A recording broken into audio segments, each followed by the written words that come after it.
Hey, when I took this out to the range to have a little bit of fun and shoot,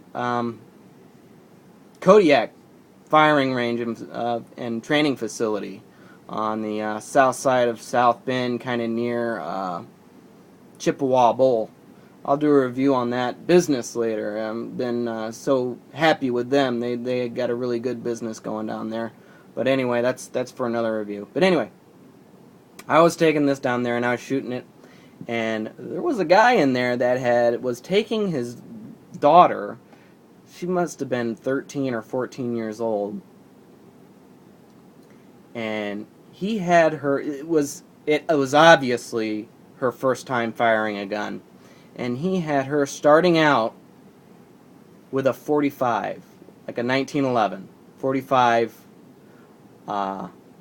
and I really felt bad for this girl. I wanted to go over and just kind of offer him my gun for a little bit, just to say, here, how about you start her out with this, but I didn't know if he'd get offended by it or, whatever, but I sure did feel bad for that girl. It didn't look like she was having a whole lot of fun, and you want, like, if you start out shooting a 45 plus you're a little 13-year-old girl, I really don't know what Dad was thinking, but anyway, it's a great gun to start out with, not a 45. If you're starting out shooting, don't shoot a 45. You got to build yourself up to that.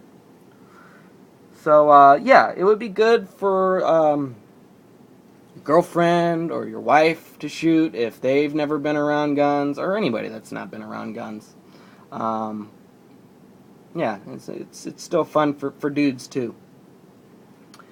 Also, one of the really good things about it is 22 ammunition is cheap. Very cheap. These are the CCI Stingers, which are very good in this gun. They're a little bit more expensive than the CCI Mini Mags, which also work really well on this gun. But these Stingers, they produce here we go again. They produce a little bit more of flame coming out of the barrel. And I like that, so I went with the Stingers.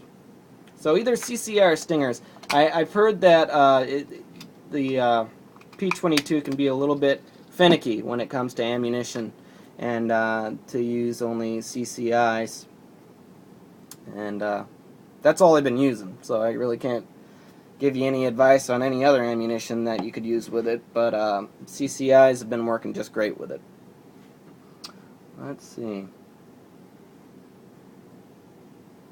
So yeah, 22 ammunition is cheap. The economy sucks, so if you like shooting in this economy, you might want to get a 22.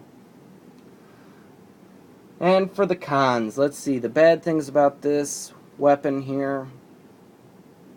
Breakdown. Breakdown can be a little bit tricky.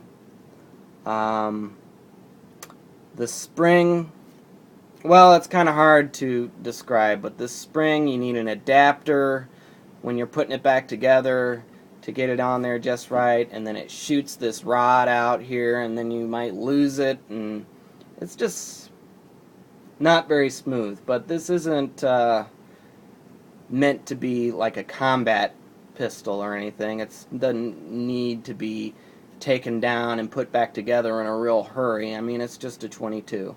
And I've only taken it apart and put it back together about 4 times so far. And, it went okay. I wasn't in a speed trial or anything, but I could see how it would be a little bit hard to put back together. I wasn't really thrilled with putting it back together, but I think that outweighs it by how fun it is to shoot. And another thing is the hammer release. You can't release, you see how the hammer's sticking out there? The hammer, you can't release unless you have a magazine inserted in it. That's supposed to be a safety feature, and I've heard that that is a safety feature, so in case you're law enforcement or something, or you're carrying this as a personal defense, like everyday carry, and you get into a wrestling match with someone, you can, like, drop your magazine and that way the person you're fighting with, if they get a hold of your gun, they won't be able to use it against you.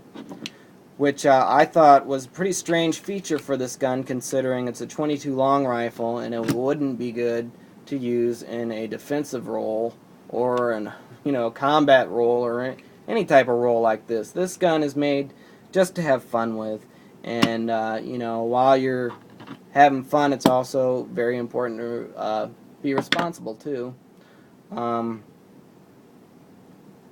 But yeah, that's a really strange feature to have on this gun. But that's another thing that's good about this gun, is that it's for beginners basically, and then it's also very safety oriented. There's a safety right here. There's actually a key right here that comes with it that you can just you can lock it, just completely lock it, so the trigger won't even move if that key's in there. And then, like I said, the magazine thing, if that magazine's not in there, it won't shoot. There's also a loaded chamber indicator right here, which is really kind of hard to see. I don't know too many people that actually use those, but I certainly don't. Trying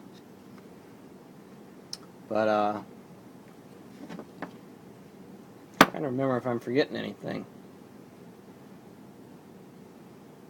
No, I don't think I am. Maybe I should consult my notes. Let's see here. No, that was pretty much it. But, if you're new to shooting, or if you know about shooting, but you've been away for it for a while and you need a little, refresher course, this would be an excellent, excellent gun to get. I have a lot of fun with it.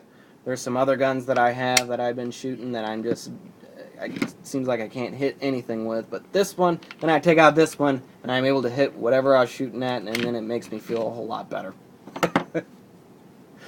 So, I think that's it for my review. Hey, I'd appreciate any comments or some thumbs ups or subscriptions would be great too. I really enjoy doing this, and I think next week I'm going to do another remote control car review on a new little bitty car called the Animus. That's about as big as the gun there. It's 18th scale. Really interesting little car. So sometime next week I'll get going on that review. So until next time.